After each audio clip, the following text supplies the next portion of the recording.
Take two. Alright. Hey everyone, it's James from Dibbles Hobbies / Shield New England. So today is the final review of the finished Revell Ju-188 A2. Alright, so a little bit about the aircraft scheme that I did. It's the number 2 aircraft or number 2 squadron of KG-6 that was found. This aircraft was found in Belgium in October of 1944. The Ju-188 A2 3E plus HK was delivered as a standard A2 variant, including the 20mm MG-151 in the top turret and the nose gazing. It is assumed that in order to make the aircraft lighter and faster for its intended Pathfinder role, the turret and the 20mm gun in the nose were removed without its defense armament. 3E and 3E HK was photographed in Belgium in October of 1944, undergoing a change of a damaged left wing. So what I did is I built that version where it's going to have the different color wing. It's going to still have the 20mm cannon in the nose, but it's not going to have the MG-151 dorsal turret on top. I removed that one. But they gave you the parts and to make that version. I believe it came out really well. The only thing I didn't like a little bit of it is that I had problems with the clear parts for the canopy. They were a little too big for the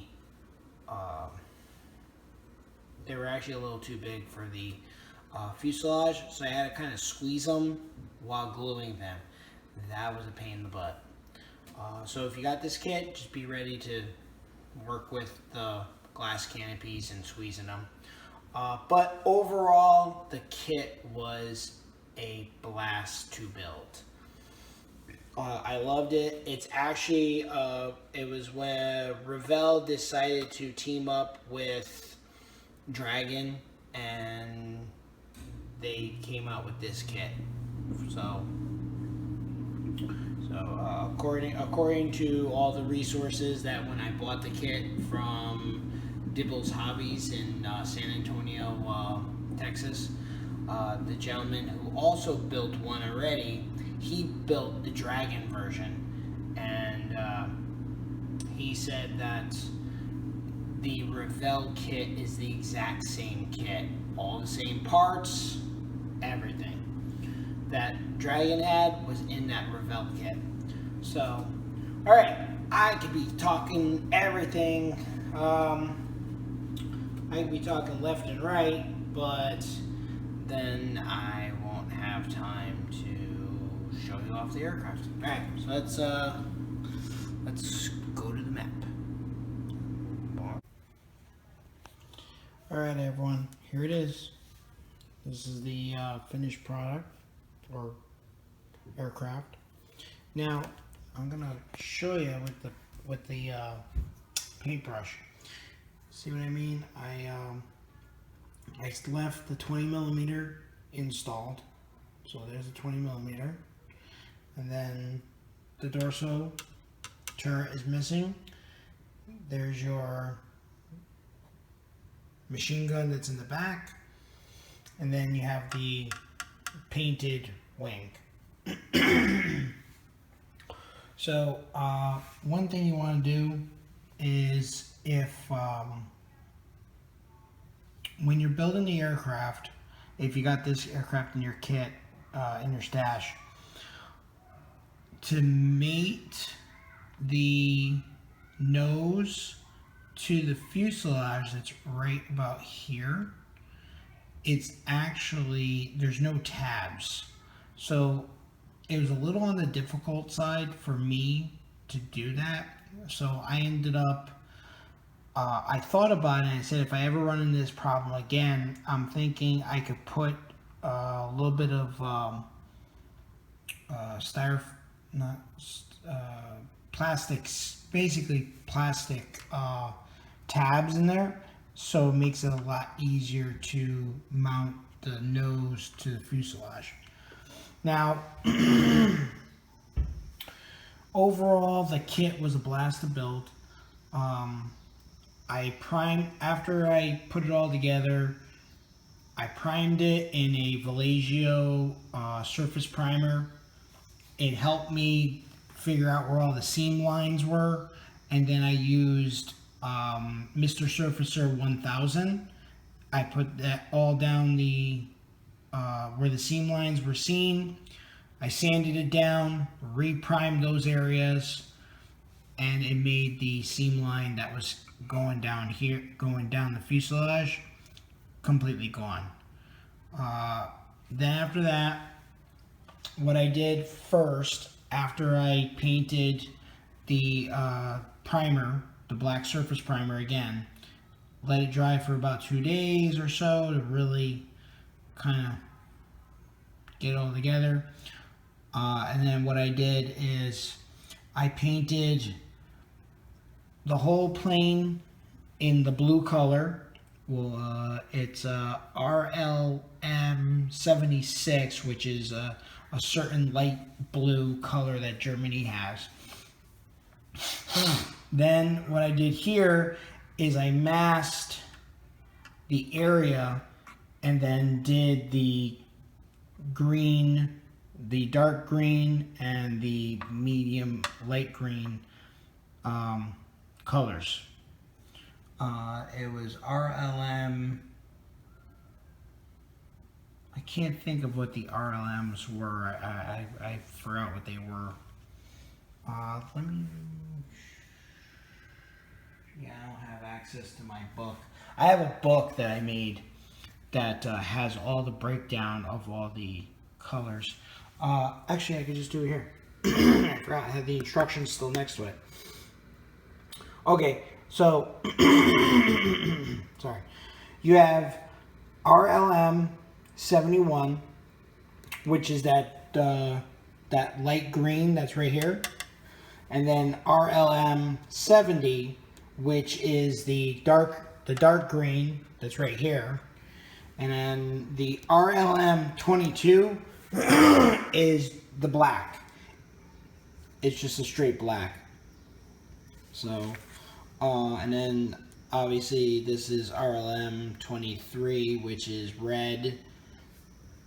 So in Vallejo colors, you have it's like the red is 71002.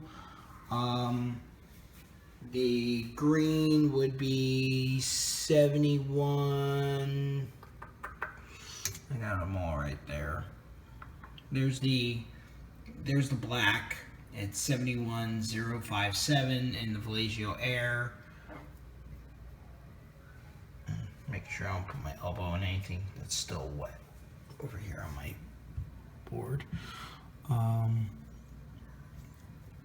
I think this right here is the light green. It's RLMS 82.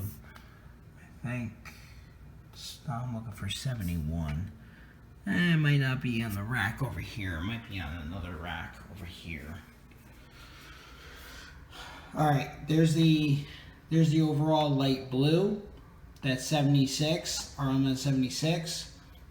There's is on the bottom of that on the bottom of the aircraft, on the wing that was replaced, is RLM 65, which is 71 255, another light blue. Then you have, it somewhere. That's 83. I got it somewhere, but those are a lot of the colors that I used. Overall, the interior is the gray, which is RLM2, and it's 71044 is the Vallejo model air color. Then after that, after I sprayed that and I sprayed the wing and then I did underneath, I did it all black. I freehand with the airbrush the black markings that are around all the blue. I did that. Then what I did, and then during all this process, I'm working on other pieces like the props, the exhaust. The exhaust is a overall it was a aluminum that was then painted with it was hairsprayed. I put hairspray on it. I then used I tried to use the chipping effect. It didn't work out the way I thought it was going to do.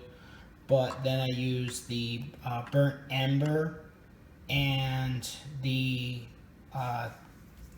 streaking, the rust streaking from MIG to make the exhaust look the way they look, being kind of rusty and burnt.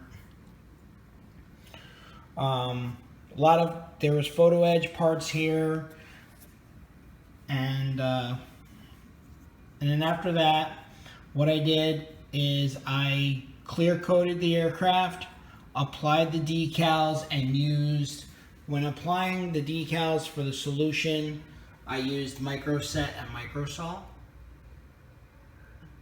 So microset for the decals and microsol to seal them in. And then I clear coated again with glossy clear coat. After that all dried, I then I started doing all the grease, the leaking gas on a lot of the parts where the gas caps are. I made it look like there was a little bit of residue from the gas. Oil stains, and then after I did that, I then coated it with a matte finish. After the matte finish, that's when I started putting on all the little stuff like the antenna.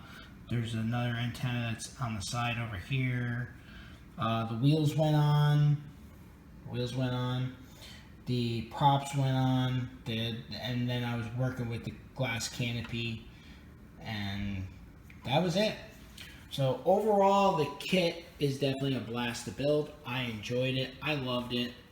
I loved building this plane. This plane is a phenomenal aircraft to build.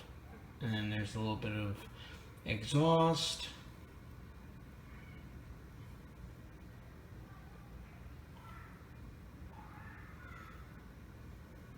So I loved building this aircraft. This was a good kit. I liked it. So that's it. I'll put some more of the video of the aircraft.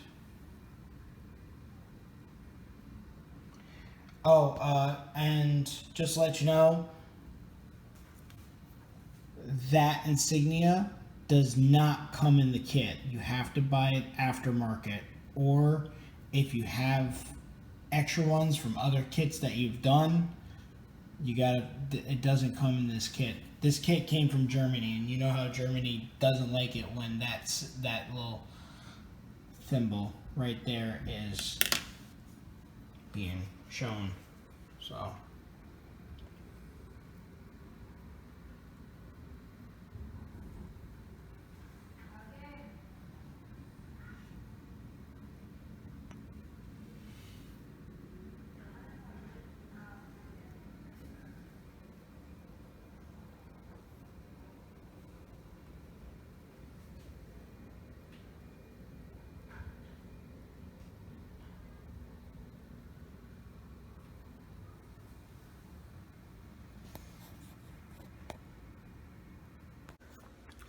Alright, we're back to me now. So that's the finished review of the Revell Ju-188. I actually just found out that found when I lifted up the model and turned it, I figured out that I forgot to take some tape off some windows. So I gotta take the tape off. A little bit of masking. So I'll try to get it off now while I can. But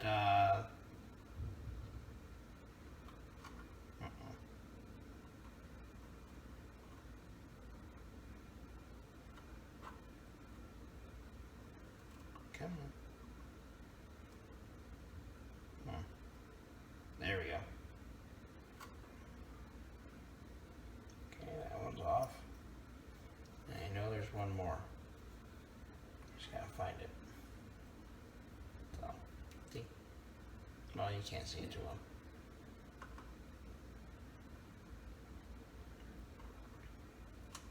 There we go. Okay, that's it. I think. Was that it? Or was there one more? I think there was one more.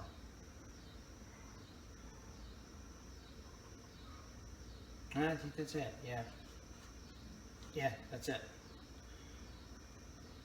Yep, just those two. So, that's it. That one's done, guys. I hope you enjoyed the video. And I hope you enjoyed looking at the build after it's done and all the updates I've done on it. I think I only did like 2 updates on it. So, there's going to be probably in a little bit, well, not tonight. It's getting late and I need to get ready to go to bed for work in the morning. But I should be done with the Hawker Hurricane that, I had my coworker that gave it to me on the phone the other day and I forgot to ask him what kit it was. But that kit's all done. I just gotta do the weathering on it and then do a little bit of a matte finish and then just put the canopy back on. And then that kit will be done. I'll do a little bit of a quick, it'll be a quick, like, just finish review, like, hey, this is what I did to paint it and fix, do a little bit of fixing on it. The Spitfire, the Revell Spitfire is almost done. It's right now on the painting rack. And that's getting ready. I gotta glue on the landing gear. Once I get the landing gear on, I'll clear coat everything, and then the decals will start going on the Spitfire, and those two will get done, and I'll be able to post videos on those. And then I got the A10, the monogram A10 Warthog that I'm going to be working on. I gotta do some more sanding on it, and then I'm gonna start working on I got the 2 kits that are right there. The one that is, if I can get my finger to right there, the one that looks like it's the F-15K, that's just a box top. Inside is the Pro Modeler Arado 234 C3-C4. I built the bomber version. I'm building the bomber version of it. So that was the C3 version. The C4 version was the reconnaissance. So I'm building that one, and then I'm gonna continue building this this German half-track that I got. I started it. Well, it was already pre-started. I started finishing it even more. I got it further. So that'll be the next stuff that's on the rack to get done, and then once those two are done, I might be in the middle of moving again to Tampa, Florida. I don't know yet. We'll figure it out if I get this job or not. It's supposed to be a line service manager's position, so I won't know yet. We'll see what happens. But I'll still be building my models as always until the day of moving. Yeah, and I think after those two, the only thing I have that's currently on the rack that would be getting built, I have one more German half-track, other than the one that I pulled up here. That's the, I did a review on it. It's the Dragon 1/35 scale SDK FZ 250/1. So I'm gonna be working on that one. You can see that there's right about here. You can actually see there's a P51 Mustang. I gotta get new decals for it. The decals are starting to disintegrate. When I first did that kit, I wasn't clear coating and stuff. So, all right, everyone, I'm gonna head off to bed. I'm tired. I had a long day at work today, so I'll see you on the next video. It'll be a video update, and stay safe, stay healthy, keep modeling on, and everything's in the description below. If you want to follow me on my Instagram, where I take pictures of all the kits as I build them, progress there. Plus, also, if you want to, if you care to follow my channel, that's even better. I'm already up to 100 subscribers. So every time, I will always be thanking you all for subscribing to my channel. I appreciate it very much. And my PayPal will also be down in the description if you want to throw like $1 or $2 at me to help me with more inbox reviews and products. I gotta do a product review on some of the cement that I have and some of the primers and stuff. Alright, everyone, I'll see you all soon. Bye.